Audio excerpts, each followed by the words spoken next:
Atos 11, versículo 22, está escrito assim: E chegou a fama destas coisas aos ouvidos da igreja que estava em Jerusalém, e enviaram Barnabé até Antioquia, o qual, quando chegou e viu a graça de Deus, se alegrou e exortou a todos a que, com firmeza de coração, permanecessem no Senhor, porque era homem de bem e cheio do Espírito Santo e de fé, e muita gente se uniu ao Senhor. Você crê que isso aconteceu? Você crê que o Barnabé era um homem de bem, cheio do Espírito Santo e de fé? E você crê que o mesmo Espírito Santo que encheu o Barnabé também vai te encher? Você crê que o Senhor vai falar conosco? Então, por gentileza, coloque tua Bíblia sobre o teu assento e vamos dar ao Senhor e a sua palavra a melhor salva de palmas que o Senhor já deu. Feche os teus olhos, vá aplaudindo, vá glorificando.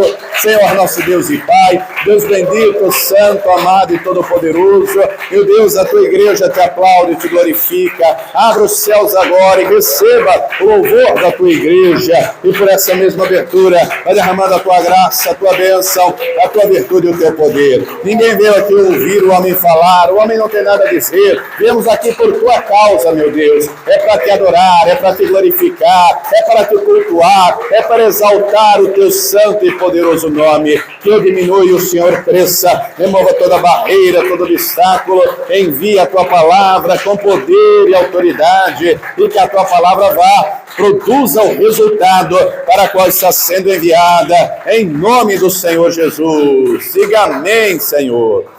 Tome o teu assento, por gentileza, mas preste muita atenção, não se distraia. Se você trouxe papel e caneta, tome nota do que vai ouvir e aprender, amém? Muito bem. O Senhor Jesus, após ressuscitado, permaneceu com os discípulos durante 40 dias, dando muitas infalíveis provas da sua ressurreição, e ele ressuscitou com corpo de carne e osso, mesmo que ele havia sido crucificado. Muito bem. Mas ao término do 40º dia, ele reúne os discípulos no Monte das Oliveiras, e tinha quase 500 pessoas, e ele vai dizer: não se ausentem de Jerusalém, permaneçam aí, porque eu envio sobre vós a promessa de meu Pai, fiquem aí, porque o Espírito Santo virá, e vocês serão cheios de virtude e de poder, e vocês serão minhas testemunhas, aqui em Jerusalém, na Judéia, em Samaria e até aos confins da terra. Depois ele sobe aos céus. Muito bem, os anjos aparecem em volta e dizem: olha, esse mesmo Senhor que vocês viram subir, voltará outra vez. E eles ficam lá. Aqueles quase 500 vão embora, a sua maioria. 10 dias após o Senhor falar isso, na casa do João Marcos, no cenáculo onde foi celebrada a Santa Ceia, apenas 10 dias depois, às 9 horas da manhã, vem o Espírito Santo, e o Espírito Santo vai encher a todos que lá estavam, quase 120. No início da manhã, a igreja tem quase 120 pessoas. Ao término daquele dia, já tem mais de 3.000. Porque quando ouviram o mover do Espírito Santo, o Espírito Santo vindo sobre todos, e pousando sobre ele línguas como que de fogo, eles ouviram, foram perguntar, e a primeira pregação de Pedro consistiu em explicar o que estava acontecendo. O Espírito Santo trabalhou, converteu os corações, convenceu os corações, creram e foram batizados. Eu não esperaram o dia de amanhã, não esperaram a semana que vem, no mesmo dia, perguntaram para Pedro: o que faremos? E aí o Pedro diz: a promessa diz respeito a vós, aos vossos filhos, a todos quantos o Senhor chamar. E foram batizados. Ao término daquele dia, já havia mais de 3.000 pessoas. Muito bem. A igreja, então, a princípio se concentra em Jerusalém. Todavia, a igreja vai crescendo, e havia, lá em Jerusalém, um moço chamado Saulo. Esse moço começa a perseguir a igreja, e a igreja se dispersa. Há um diácono cheio do Espírito Santo, chamado Estevão, cheio de sabedoria, cheio de fé, que vai ao Sinédrio levar a palavra aos sacerdotes. Os sacerdotes não aceitam, rangem os dentes e mandam apedrejar o Estevão. E o Estevão morre apedrejado, mas antes de morrer, nos diz em Atos 7 que ele olha para o céu, ele vê o céu aberto, o Senhor Jesus à direita do Pai de pé, o aguardando. Depois da morte de Estevão, os sacerdotes mandam perseguir os cristãos da igreja. E a igreja tem que se espalhar. Compreenda, amados, que às vezes Deus permite aflições, não porque Ele é mau de maneira nenhuma, Deus é bom, mas Ele permite para que o propósito dEle aconteça. A turma estava concentrada em Jerusalém, não era para ficar só em Jerusalém, era para sair para as outras nações. E os versículos anteriores aqui de Atos 11 diz que eles vão para outros locais. E alguns vão, inclusive, para Antioquia. Antioquia era uma cidade do norte da Síria. A Síria era o país vizinho de Israel. E lá eles começam a pregar o evangelho. E lá eles começam a dar testemunho de Jesus. E lá eles estão cheios de Espírito Santo, falando aquilo que o Senhor estava fazendo na vida dele. E muitos creram e se converteram. E aí quando essas notícias chegam lá a Jerusalém, os apóstolos se reúnem, porque estavam reunidos em Jerusalém, e vão chegar à seguinte conclusão: precisamos mandar alguém para lá. Precisamos enviar uma pessoa lá para Antioquia, para ajudar, para cooperar com os irmãos, para coordenar essa obra. E esse homem escolhido vai ser Barnabé. E aqui o versículo de número 24, eu resumi o contexto para você entender, mas Barnabé tem algumas virtudes que todo homem, toda mulher de Deus precisa ter. Em primeiro lugar, o texto diz no versículo 24, porque era homem de bem. Dependendo da sua tradução, vai estar escrito que era um homem bom. A bondade e a benignidade caminham juntas. Se o coração for bom, as obras serão boas, serão benignas. Agora, se o coração for mau, as obras serão más.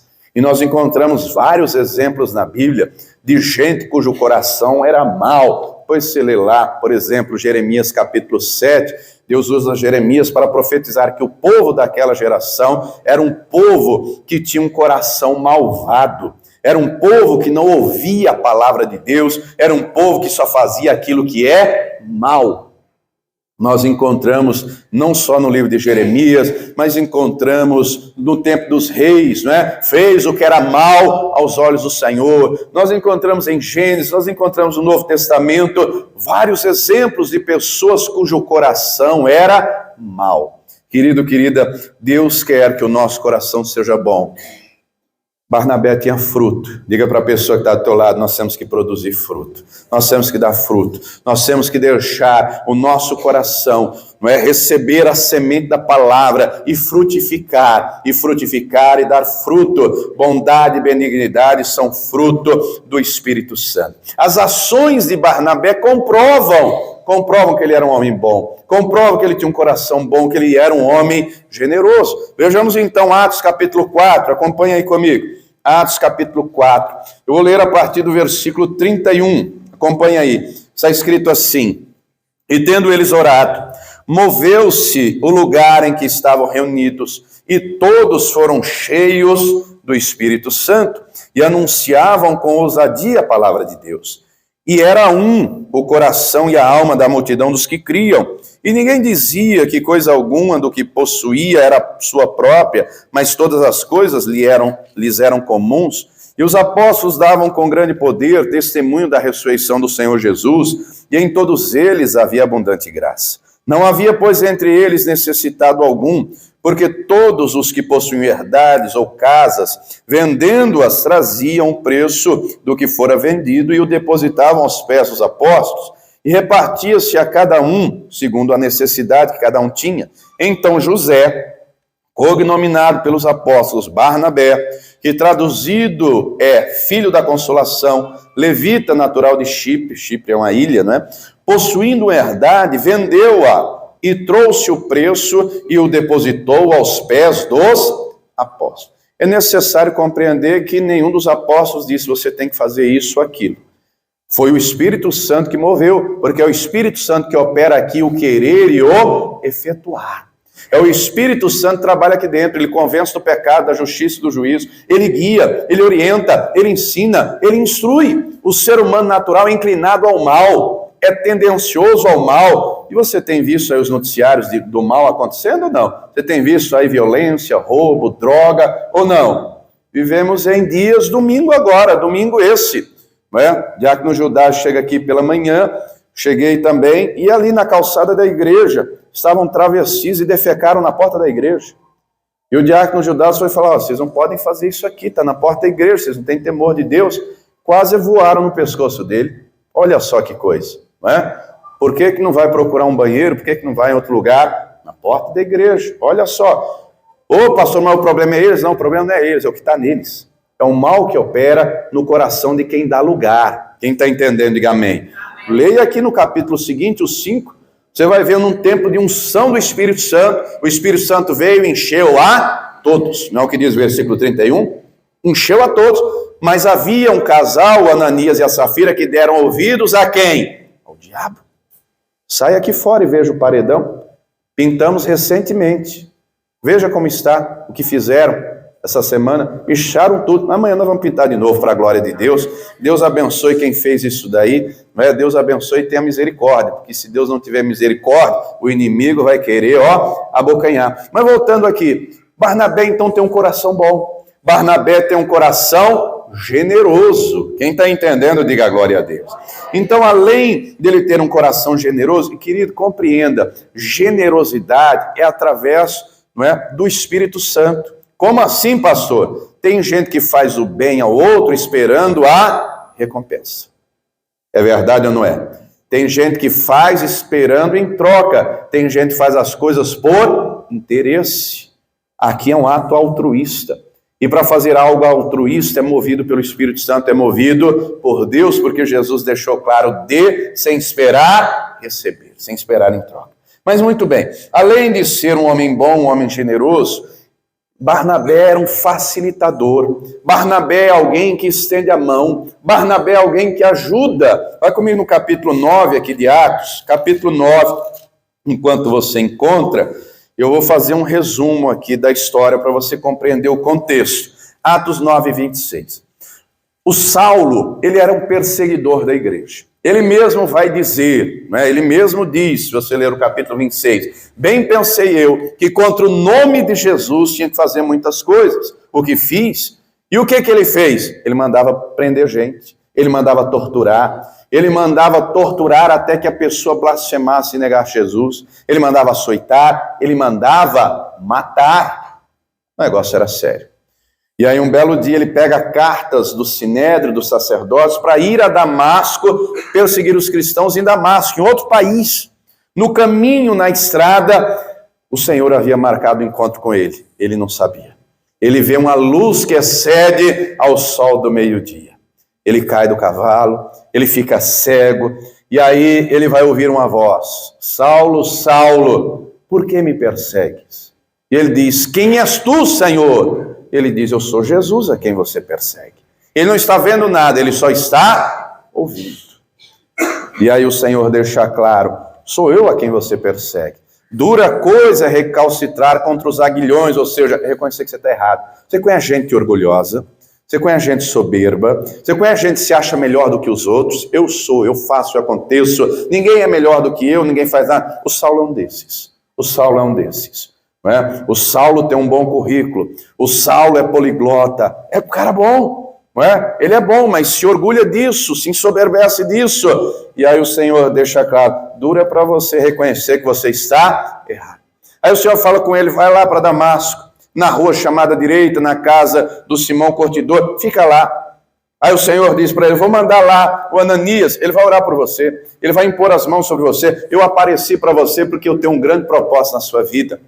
Muito bem, o Saulo fica lá, aí Deus fala com o Ananias vai lá, ora por ele, impõe a mão sobre ele recobra a visão, ele se arrepende dos pecados, ele permaneceu 3 dias orando, jejuando, se arrependendo dos pecados, depois ele é batizado nas águas, o Ananias impõe as mãos sobre ele e ele é cheio do Espírito Santo.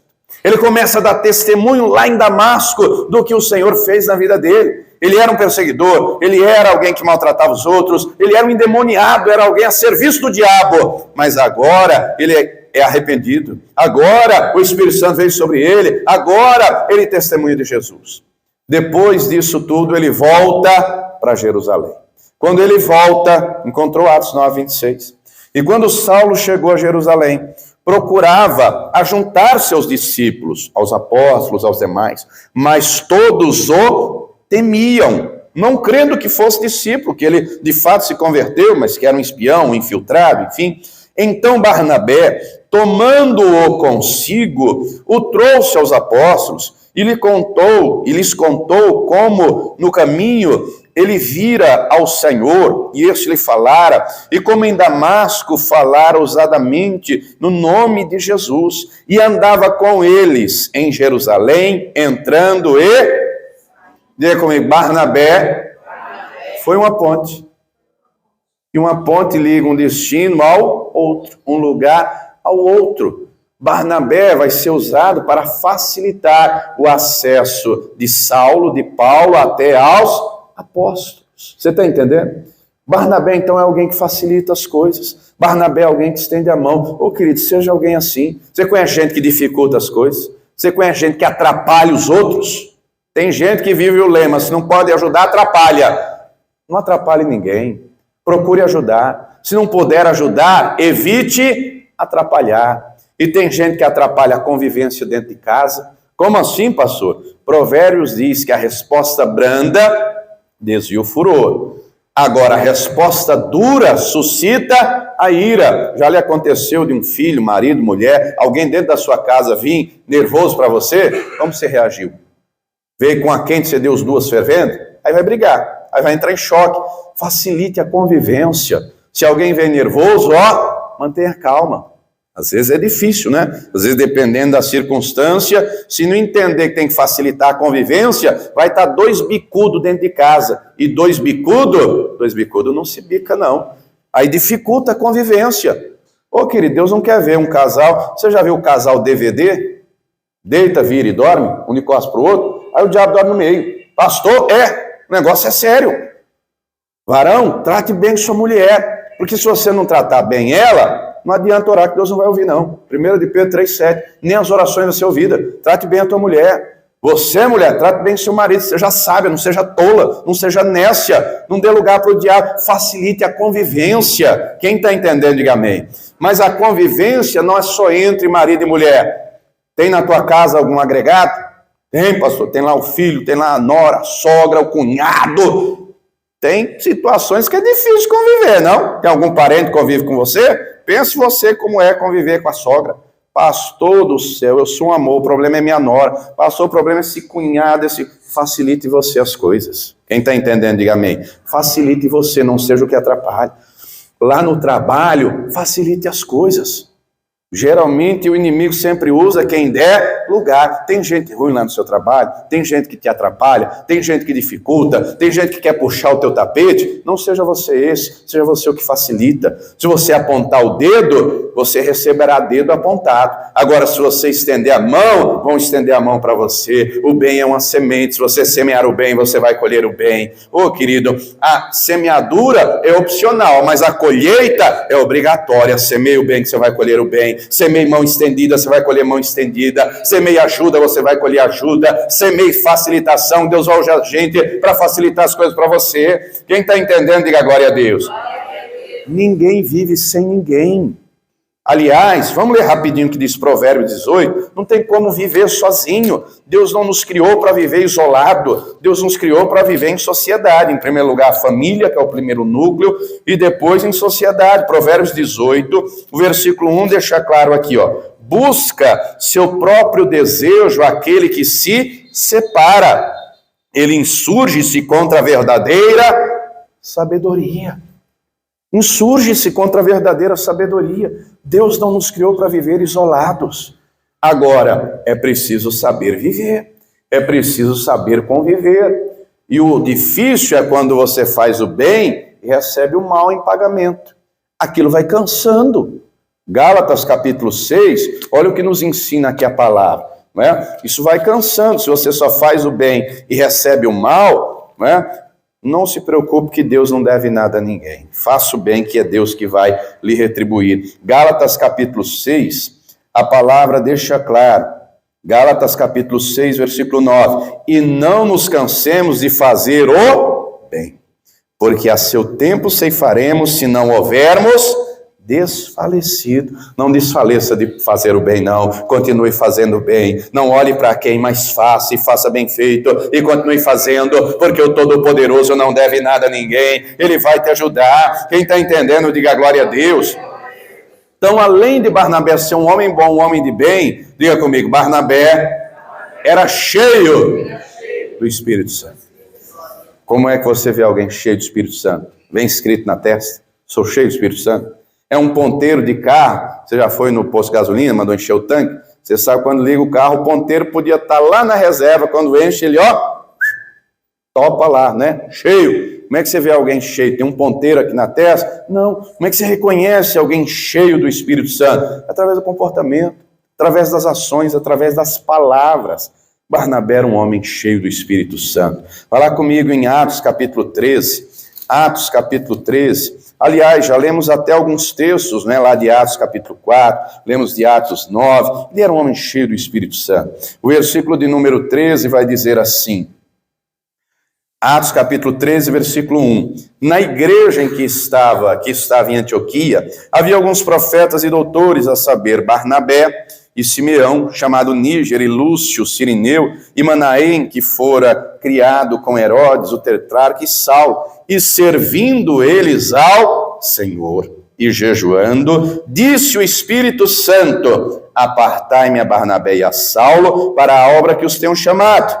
Note aqui, eles serviam ao Senhor, eles jejuavam, o versículo 3 diz que eles oravam, e o texto deixa claro que o Espírito Santo os escolheu. Diga para a pessoa que está do teu lado, o Espírito Santo também te escolheu. Ou você acha que você veio aqui hoje por acaso? Pastor, vi nada, nessa noite fria, eu tinha tanta coisa para fazer, eu ia ver uma novela, eu ia deitar, eu ia estar com os pés para cima, eu ia comer uma pipoca, eu ia não sei o quê. Você veio porque o Espírito Santo lhe trouxe, e ele lhe trouxe porque você é um escolhido, ele lhe trouxe porque ele quer lhe fortalecer, ele quer lhe revestir, ele lhe trouxe porque ele tem uma obra para fazer na tua vida e através da tua vida. Não é o que é declarado no versículo 2? Disse o Espírito Santo, apartai-me a Barnabé e a Saulo para a obra que os tenho chamado. Para a obra que os tenho chamado. Querido, querida, Deus nos escolheu. E Ele tem uma obra para realizar em nós e através de nós. Que obra é essa? O próprio Senhor Jesus disse, vai lá comigo em João capítulo 6, o próprio Senhor Jesus deixa claro qual é a obra de Deus. Qual é a obra de Deus? João 6, versículo 28, quando ele foi perguntado, ele respondeu. João 6, 28. Disseram-lhe, pois, que faremos para executarmos as obras de Deus? Jesus respondeu e disse-lhes, a obra de Deus é esta, que creiais naquele que Ele enviou. Querido, um homem cheio do Espírito Santo, ele crê no Senhor. Um homem cheio do Espírito Santo demonstra isso com palavras, com ações, com comportamento. Quem está entendendo, diga glória a Deus. Essas 4 paredes aqui é para abrigar cada um de nós, quem está dentro. O Senhor cria a estrutura para abrigar a essência. O crânio é para abrigar o cérebro. A caixa torácica é para abrigar os órgãos. E o teu corpo é para ser templo do Espírito Santo. E Ele quer te encher e te revestir para que você transborde da presença dele.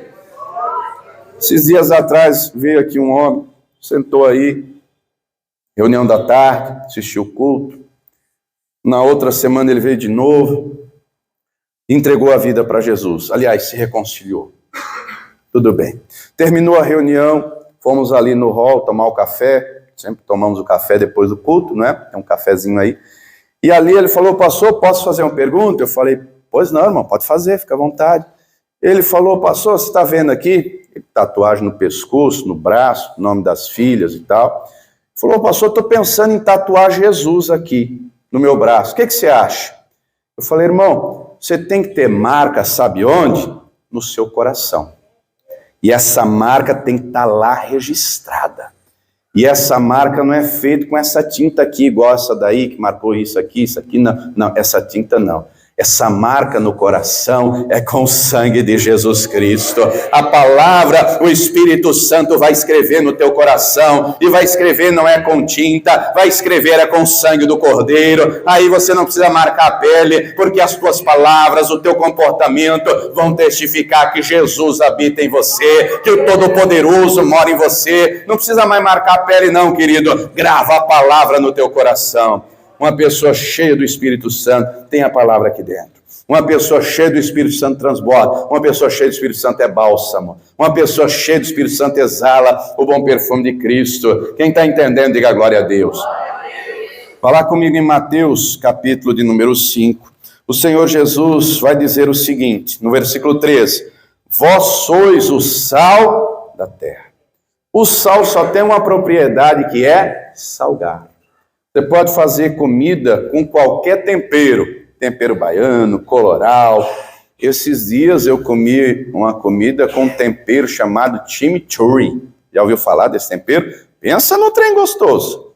É bom. Agora, pode ter o tempero que for, se não tiver sal, é notória a diferença. O sal tem uma propriedade, tem uma finalidade, que é salgar.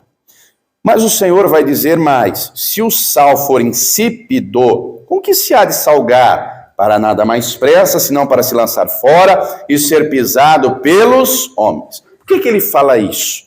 Porque quando o sal perdia a propriedade, naqueles dias dele, as pessoas deixavam separadas, em especial no templo, porque o calçamento da época era de pedra. Não era cerâmica igual esse piso, não era porcelanato igual esse, era pedra. Então imagine uma rua de paralelepípedo. E lá neva. Então o sal não salgava mais, deixa do lado, deixa separado. Porque quando era o tempo do inverno e a neve vinha e escorregava, pegavam aquele sal que já não salgava mais e jogavam no chão para que as pessoas pudessem pisar e não escorregar e não cair. Por isso que o Senhor vai dizer, só serve para ser pisado. Ô querido, Deus não quer ver você pisado pelo inimigo. Deus não quer ver você pisado pelos problemas da vida. Ele quer que você seja o sal, que você seja a diferença onde você estiver. Ele quer que você seja a diferença na sua casa, na sua vizinhança, no seu trabalho. Não porque eu e você sejamos perfeitos, mas é porque Ele habita em nós. Aí, além de sal, nós vamos ser luz do mundo. Aí vai resplandecer, versículo 16, resplandeça a vossa luz diante dos homens, para que vejam as vossas boas obras e glorifique o vosso Pai que está no céu. Um homem e a mulher cheio do Espírito Santo, onde está, faz a diferença. Quem está entendendo, diga amém. O Senhor trabalha em nós, e Ele também trabalha através, Atos 11, 26, o Espírito Santo encheu Barnabé, e não era por acaso. Atos 11, 26 diz assim, e sucedeu que todo um ano se reuniram naquela igreja, lá em Antioquia, e ensinaram muita gente. Em quem ensinou? O Barnabé e o Saulo. Não lemos no capítulo 13, que estava lá profetas e doutores? Qual era o primeiro da lista? Barnabé. Ensinaram. A igreja primitiva, o Barnabé, eles compreendiam que o ensino da palavra tem que ser prioridade. Por quê, pastor? Porque as promessas de Deus são condicionais. A nossa fé, a nossa obediência, a nossa perseverança. Como assim, pastor? Romanos 10 diz, se eu crer com o coração e confessar com os lábios, se você crer com o coração e confessar com os lábios, será salvo, se morrer na hora. O Dimas, ladrão à direita de Jesus, creu, confessou, foi salvo, morreu em seguida. Foi salvo. Jesus afirmou, ainda hoje estarás comigo no paraíso. Agora, creu o coração, confessou com os lábios, não está em situação de morte, tem que batizar. O Senhor deixou claro, quem crer e for batizado será, se morrer na hora. Se não morrer na hora, Mateus 24, aquele que perseverar até o fim será salvo. Então, se permanecermos no Senhor, temos a salvação que Ele dá, temos livramento, temos proteção, temos promessa, temos essa palavra que vai se cumprir, e eu tenho que aprender, querido, a graça é para mim e para você, a comunhão com o Senhor é para nós, a virtude do Altíssimo é para todos. Quem está entendendo, diga glória a Deus. O ensino da palavra é fundamental. Por quê, pastor? Porque a palavra salva, a palavra limpa, a palavra purifica, a palavra liberta, a palavra edifica, a palavra transforma, e no culto, a palavra, a pregação, o ensinamento tem que ocupar a maior parte do tempo. Está cheio de gente por aí, está cheio de igreja por aí, de ministério por aí, que só fala de cura. É importante a cura? Sim, é importante, ela acontece, ela vai acontecer, e nós vemos isso no ministério de Jesus. Só que nós vemos Jesus no templo ensinando, na sinagoga ensinando, no monte ensinando, na praia ensinando, onde ele ia, ele ensinava, na casa lá da Marta e da Maria pregava a palavra, na casa lá onde o paralítico de Cafarnaum desceu, ele anunciava a palavra, onde ele ia, ele anunciava a palavra. A cura vai acontecer, a prioridade é a palavra, a cura é consequência, a libertação é consequência. Está cheio de gente por aí que só fala de cura, de milagre. Deus tem cura de milagre? Claro que tem, mas eu tenho que aprender para o coração ser tratado. Ah, mas tem gente que só fala de libertação, desencapetamento, Deus liberta, claro, a palavra afirma, o Filho do Homem se manifestou para desfazer as obras das trevas. Agora, num culto, não adianta todo mundo louvar, e não tenho nada contra louvor, eu amo louvar a Deus. Agora, a maior parte do tempo tem que ser o ensinamento da palavra, tem que ser a pregação da palavra, e tem que ser uma palavra que entre no coração, porque se quem ouvir não entender, o Senhor Jesus deixou claro que o maligno vai lá e rouba. Quem está entendendo, diga amém. Por isso que eu pergunto, quem está entendendo? Porque não adianta eu falar e você não entender, e o mesmo Espírito que me usa para proclamar, também abre o teu entendimento para que a palavra entre no teu coração. Quem está entendendo, diga glória a Deus. O Senhor Jesus deu ordem para ir por todas as nações, ensinar em nome dele, batizar em nome dele. Ele deixou claro para ensinar a guardar todas essas palavras que ele tem mandado, e ele estaria conosco todos os dias até a consumação dos séculos. Ele compreende isso. Há uns tempos atrás eu fui convidado para ir a uma igreja para pregar num congresso, e o congresso, o tema era: não vos embriagueis com vinho que a contenda, mas enchei-vos do Espírito Santo. Que tema maravilhoso. E aí cheguei lá, meia hora antes de começar a reunião, não é? E aí começou a reunião, o culto, o congresso, e aí oraram para iniciar, tudo bem. Dali a pouco a banda louva. Depois da banda veio o coral, depois veio as senhoras, depois veio a mocidade, depois veio a missionária fulana, o presbítero ciclano, e ali, resumindo, todo mundo louvou. A igreja inteira louvou. Se tivesse um periquito e um papagaio, tinha louvado também. E nada contra o louvor, eu amo louvar a Deus, mas o culto inteiro era louvor, e tome 1 hora, e tome 2 horas, né? E eu sentado ali, eu perguntei para o presbítero que me convidou, eu falei: varão, desculpa a pergunta, mas vai mais ou menos até que hora para eu ter ideia? Já era 9h15, 9h10, umas 9h30, pastor. Tá bom. Quando é lá 9h15, 9h20, e agora o preleitor, e aí teve, né, o louvor e tal, e agora o preleitor da noite, o pastor Jean. Tá bom, fui lá. E aí o irmão que me passou a palavra falou: pastor, fica à vontade, deixa Deus te usar. Eu falei: que maravilha, Deus usou, viu? Foi mais de 1 hora de pregação, de palavra, porque o Senhor deixou claro: vocês estão limpos pela palavra. A palavra limpa, a palavra santifica, a palavra ilumina os olhos do entendimento, a palavra é viva, é eficaz, a palavra é mais penetrante que espada alguma de 2 gumes, é através da palavra que as promessas chegam, é através da palavra que é o pão que nos alimentamos e nos fortalecemos, é através da palavra que nós vencemos toda a força do inimigo. Quem está entendendo, diga glória a Deus. O Espírito Santo vai testificar a palavra, ele vai ensinar a palavra, e ele vai nos encher, e a promessa dele encherá todos. Compreenda que ser pastor nem todos serão, quem escolhe é o Espírito Santo. Ser professor, ensinar, nem todos serão, porque é dom, é o Espírito Santo. Agora, um homem ou uma mulher cheio do Espírito Santo, quando está cheio, transborda, não aguenta ficar quieto. Ensina aquilo que aprendeu, seja em casa, seja no trabalho, seja onde for. Ô querido, o Espírito Santo quer te encher, e o Espírito Santo, além de te encher, quer te usar. Ele quer usar a igreja dele. Era o que ele fazia aqui em Atos, e é o que ele quer continuar fazendo. Ele quer te encher e te revestir, ele quer você fortalecido, para ele usar você, para você ser bálsamo na tua casa, para você ser a diferença no teu trabalho, para você, através da sua vida, glorificar o nome dele. Quem está entendendo, diga glória a Deus. Barnabé, então, era um homem bom, um homem de bem, era um homem cheio do Espírito Santo, mas também era um homem cheio de fé. Era um homem cheio de fé. Hebreus 11, versículo 1, deixa claro que sem fé é impossível agradar a Deus. Ele é galardoador dos que o buscam. Segundo aos Coríntios 5, 7, deixa claro, não andamos por vista, por aquilo que está diante dos olhos, mas andamos pela fé. Vivemos pela fé e temos que perseverar, temos orientação clara, a batalhar pela fé. Paulo vai dizer, combati o bom combate, acabei a carreira, guardei a fé. Note que é algo contínuo e duradouro. Enquanto estivermos nesse mundo, teremos lutas, teremos adversidades, teremos angústias, elas virão. Só que nós temos que crer, em primeiro lugar, o Senhor tem um propósito eterno. O Altíssimo tem um propósito, e o propósito dele vai acontecer. E ele quer que eu e você façamos parte do propósito dele. E o propósito dele, em primeiro lugar, é nos salvar. É a vontade de Deus que todo aquele que nele crê seja salvo. Mas nessa terra, a palavra deixa claro, somos mais do que vencedores por aquele que nos amou. Então o Senhor garante, todas as lutas que enfrentarmos, nós vamos vencer. Porque ele está conosco. Ele nos sustenta, ele nos fortalece. Agora eu tenho que acreditar. Se eu não crer, quem vai crer? Se você não crer, quem vai acreditar? As lutas virão, mas alguém que é cheio do Espírito Santo acredita, Deus está comigo.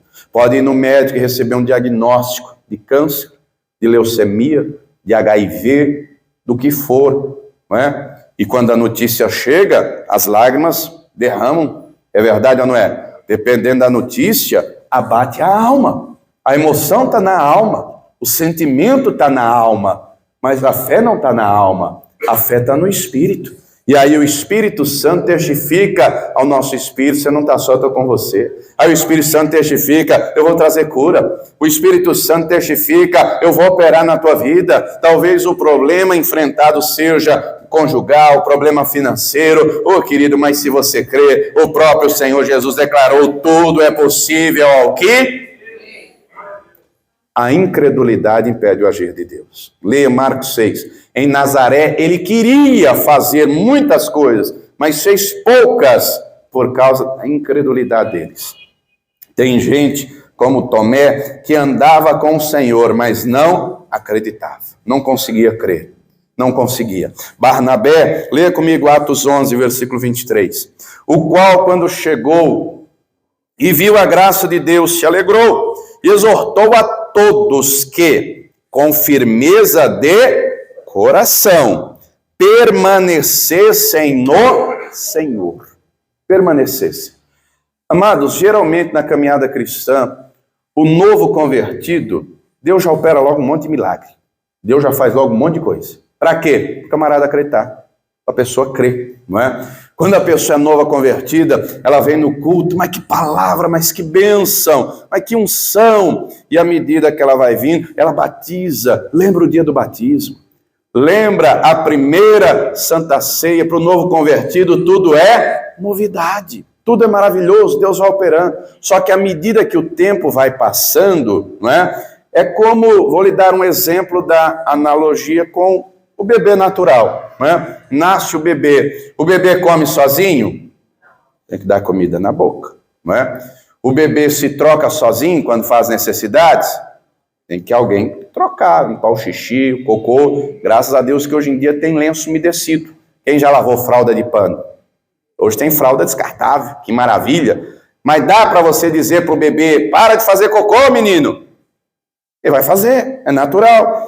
E ali começa no leite do peito da mãe, depois vai para a papinha, aliás, no estrogênio, ninho, chega na papinha, até chegar no arroz com feijão, demora. Até fazer as necessidades no vaso, demora, sim ou não? Eu tenho 3 filhos, cada um foi de um jeito. essa mocinha ali de preto é a mais velha. Ela saiu da fralda com 4 anos de idade. O do meio, o fofinho que está ali na escolinha, com 3. O pequenininho foi um fenômeno. O pequenininho que hoje tem 6 anos, com 2. Um belo dia, sozinho, tirou a fralda, foi para o vaso sanitário e se segurando com as mãozinhas para não cair no vaso. Dali a pouco ele me chama: papai, vem aqui me limpar. Eu falei: meu Deus, cadê o menino? E aí eu ouvi a voz dele, correu para o banheiro, e aí ele lá sentadinho, né, se equilibrando. Eu falei: rapaz, por que você fez isso? Porque a partir de hoje eu não vou mais usar fralda. Eu não quero mais usar fralda, eu já sou um rapaz. Olha só que coisa, 2 anos de idade. Por que eu estou te dando essa analogia? Porque à medida que vai crescendo na fé, não é? À medida que vai amadurecendo, quando se torna adolescente, tem que começar a ter responsabilidade. A mocinha de 14 anos já lava a louça, já arruma a casa, já faz comida, e eu cobro ela. Ela já tem responsabilidades, né? Está crescendo. Quando fizer 16, vai trabalhar. Quem está entendendo, diga amém. Agora, quando chega na fase adulta, enquanto está ali, às vezes eu chamo ela, eu já falo para ela: você acorde no horário de ir para a escola, 6 da manhã.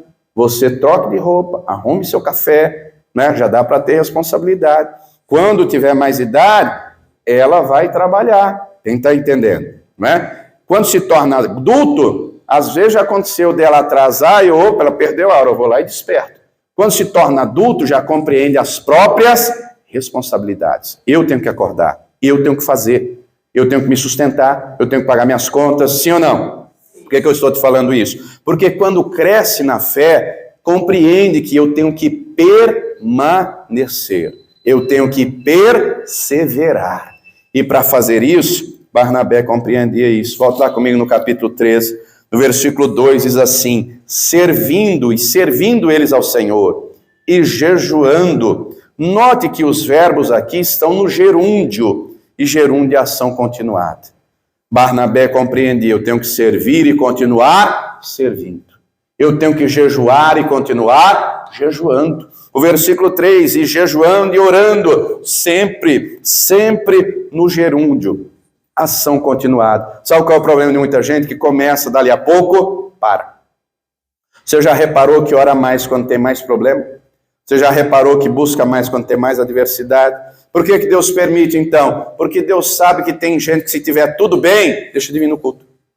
Deus sabe que tem gente que, se tiver tudo bem, não jejua mais. Se tiver tudo tranquilo, dali a pouco relaxa na oração e já não ora mais como devia. Por isso que Ele permite, para lapidar a nossa fé, para nos fortalecer. Vai lá comigo em Isaías 48. Vai lá comigo, olha o que nos diz aqui. Isaías 48, eu vou ler somente o versículo de número 10, que diz assim: eis que te purifiquei, mas não como a prata. Proveite na fornalha da aflição. Oh, querido, as aflições podem vir, mas o Senhor garantiu: tenha bom ânimo, porque eu venci o mundo, e a vitória que vence o mundo é a nossa fé. E se você crê, essa aflição de hoje será o testemunho de amanhã.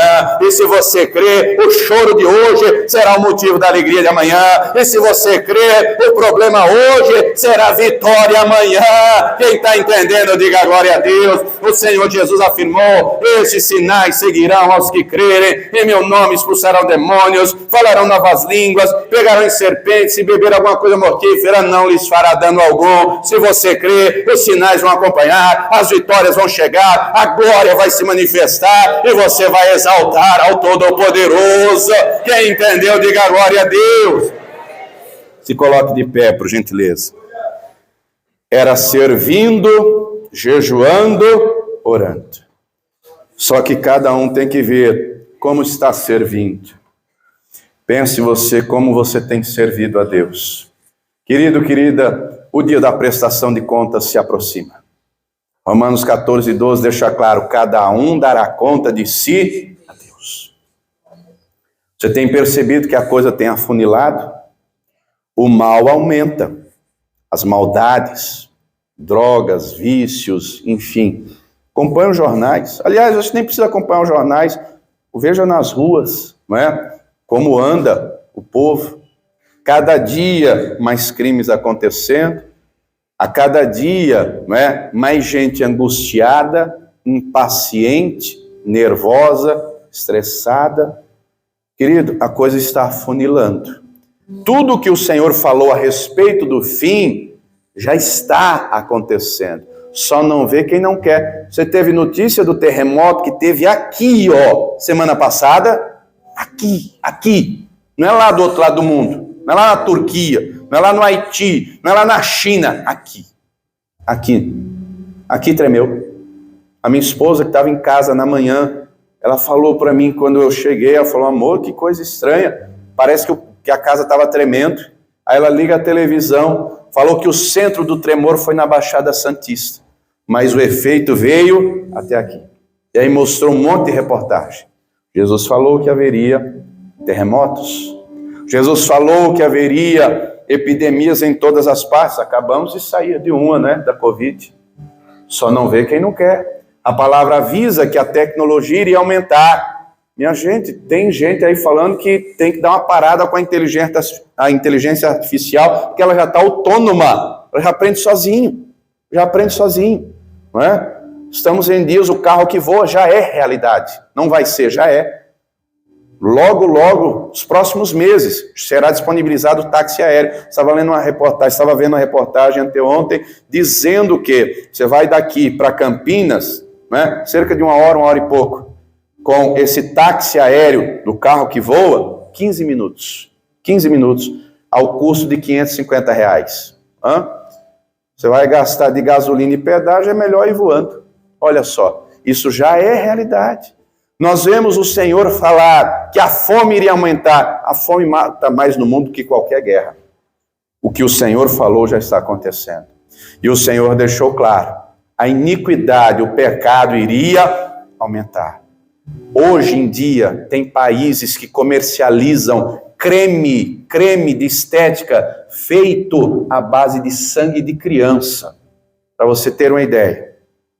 A base de sangue de criança. Né? As coisas estão acontecendo. O pior cego é aquele que não quer ver. E aí, vendo todo esse cenário, eu tenho que olhar para mim. Você tem que olhar para você. Deus, o Senhor, Ele dá a cada um segundo as suas obras. A maldade está aí, o mundo jaz no maligno. Barnabé é um exemplo para ser seguido. Temos que ser homens e mulheres bons, de bem. Temos que ser cheios do Espírito Santo. Temos que viver pela fé. Teremos vitória nessa terra. E principalmente a maior de todas, que é a vida eterna, que é a salvação. A vida não acaba aqui. Ela é eterna, com Deus ou sem Deus. O Senhor tem uma obra a realizar em nós e através de nós, mas Ele só realiza se quisermos, se crermos, se dissermos, Senhor, eu quero. E querido, querida, a decisão é individual, é particular.